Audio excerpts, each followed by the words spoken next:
దశావతారం వస్తుంది. Wow, beautifully Dashavataram. Crafted అసలు. Dashavataram. Okay. Dashavataram total పచ్చి వర్క్ ఇది. ఇది వర్క్మెన్షిప్ వచ్చి పచ్చి వర్క్ వస్తుంది.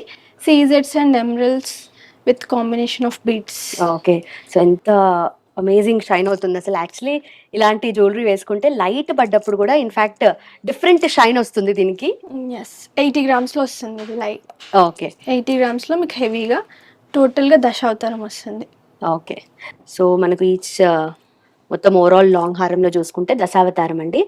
కింద పెండెంట్లో వచ్చి మీకు లక్ష్మీ నరసింహస్వామి వచ్చారు. ఓకే. ఓవరాల్గా ఒక్కొక్క అవతారం మీకు ఒక్కొక్క పెండెంట్లో డీటెయిలింగ్ వచ్చింది. ఐడల్ కూడా చాలా డీటెయిలింగ్గా కనిపిస్తుంది మీకు. ఓకే. సో ఇక్కడ మొత్తం స్టోన్స్ అన్ని కూడా చాలా గ్లిటరీ అండ్ స్పార్క్లింగ్ ఉన్నాయి అండ్ అమేజింగ్, అంటే బ్యాలెన్స్ అండి ఇక్కడ కూడా మళ్ళీ. మధ్యలో మీకు పికాక్ వచ్చింది. ఓకే. కింద పికాక్తో డీటెయిలింగ్ వచ్చి రైట్. ఈ బీడ్స్ అండ్ పర్ల్స్తో మీకు ఇంకా హెవీ లుక్ వస్తుంది.